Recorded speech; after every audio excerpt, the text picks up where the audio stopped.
Welcome to Study Loop.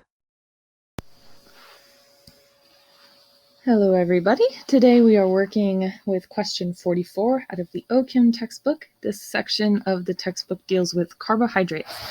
The question asks you to identify molecule A and molecule B, which I've redrawn for you here using these terms in part A, and in part B asks you to redraw these molecules in their acyclical form, which means their non-circular form.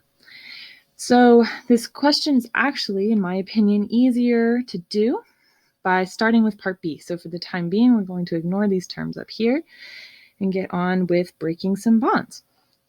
So to de-ring these two molecules, you're going to start by breaking this bond and this bond here.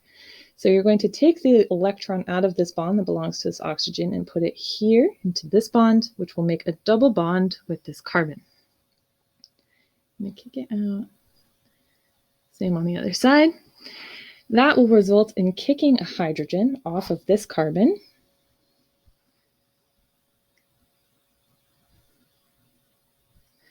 And now that you have taken an electron out of this bond, you have one that's just sitting there. So you will rebond with that electron to form a full bond by adding back another hydrogen. So now you have two aldehyde groups, which is a carbon double bonded to this oxygen, connected back to a carbon group at this carbon here and this carbon here. And you can go ahead and label those carbons as carbon 1. And that's where we'll start our acyclical format from. So these are our two aldehyde groups. You can go ahead and write those down.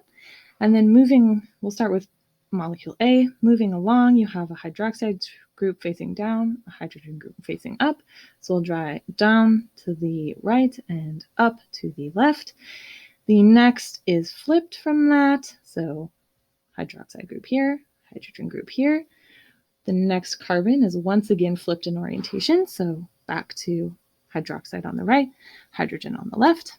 And then we come to our double hydrogen and hydroxide group bonded to this carbon, and we have that here.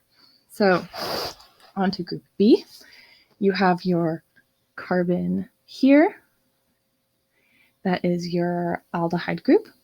Moving on, you have your hydroxide down, hydrogen up, so hydroxide to the right, hydrogen to the left. Your next one is flipped, so hydroxide to the left, hydrogen to the right. The next one is once again flipped, so hydroxide to the right, hydrogen to the left, and then your two hydrogen and hydroxide group carbon down here at the bottom.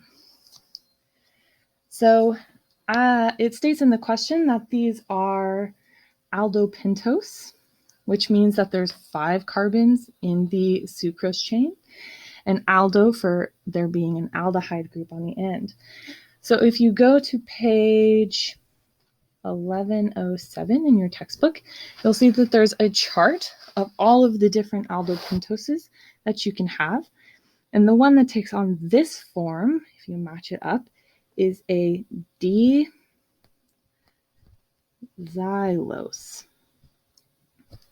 Now, there are 2 differences between these 2 molecules that you'll have to notate. And you'll notice that on this carbon, which is referenced as your hemiacetyl carbon, your hydroxide group is up on this, which makes it a beta anomer. And on this one, it's facing down, which makes it an alpha anomer. So this is beta D-xylose, and this is alpha D-xylose. So these are your acyclical forms of the 2 molecules, and these are their 2 names. Now back to part A. So you have these terms here. It asks you if it's an epimer, an anomer, an enantiomer, a diastereomer, and a reducing sugar. So an epimer is a diastereomer that contains 1 chiral center that differs in absolute configuration. So we'll redraw just a little bit these two so we can better see. So if you'll look here, the hydroxide group is down. So we'll draw it to the left, plus your 2 hydrogens. And here, your hydroxide group is up. We'll draw it here. And your 2 hydrogens. So you'll notice that between these two, they match at every chiral center except this one. So they are epimers. An anomer is an epimer that differs at the hemiacetyl carbon in a cyclic saccharide.